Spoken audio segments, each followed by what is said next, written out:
E lì, insomma, tutto è andato fino a quel punto, sono stato lì 2 anni e la ragione che poi sono partito da lì è perché un genetista al Caltech, Max Delbruck, che era un fisico tedesco che era diventato biologo, a quell'epoca ce n'era molti di questi fisici diventati biologi, e che era al Caltech. Lui aveva visto questi lavori ed è rimasto colpito, gli sembravano molto interessanti, molto piacevoli, per cui mi aveva offerto di andare a stare alcuni anni a Caltech. E mi ricordo che in quel periodo nel laboratorio di Luria era anche venuto Jim Watson come studente, e perciò si parlava molto con lui di quello che si farà, quello che eccetera, eccetera. E Jim Watson già allora aveva le idee chiare su quello che voleva fare. Sì, sì. Ma non era ancora con Cliff? No, quello no. Ma no. L'idea è sua, sai? L'idea è sua. Sì.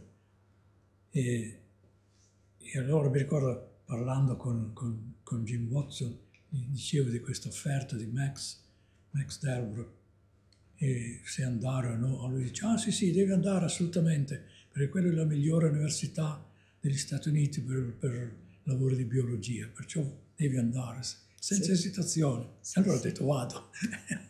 E così siamo andati, partiti, c'era appunto mia moglie e i figli erano arrivati lì nel frattempo, e avevano una macchina un po' antica, ma che funzionava, un Pontiac. Adatta alle tue possibilità, così. Sì, insomma, e siamo andati attraversando tutti gli Stati Uniti, da New York a Pasadena, in California, che è stato un viaggio meraviglioso. Proprio, lo credo. Perché prima di tutto avevo un rimorchietto dove avevo tutto il necessario per accampare, per campeggiare.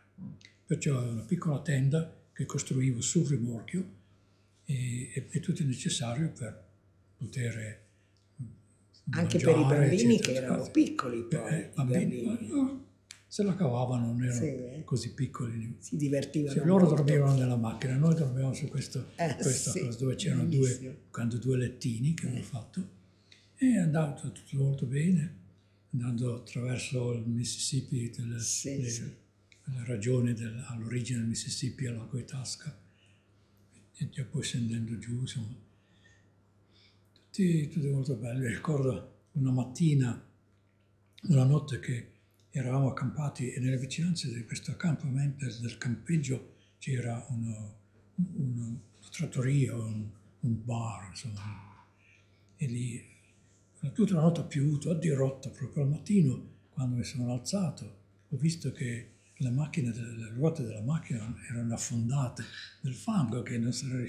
Allora sono andato nella bar a chiedere se c'era un po' di aiuto.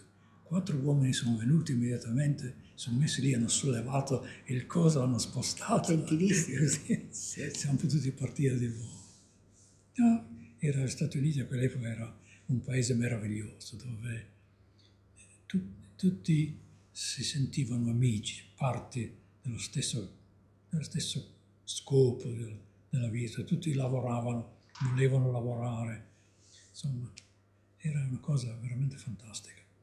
Poi da lì, scendendo giù verso la California, l'ultima fermata l'ho fatta in un posto di campeggio sopra a San Francisco, sul monte lì.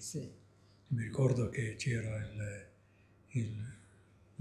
l'individuo che controlla questi, e mi diceva, dice di dove viene, dove va, sai, escursioni. Ma dico, vado al Caltech. Dice, è lì dove rompono l'atomo, mi ha detto. Questa era l'immagine che si... Sì. E così siamo arrivati al Caltech.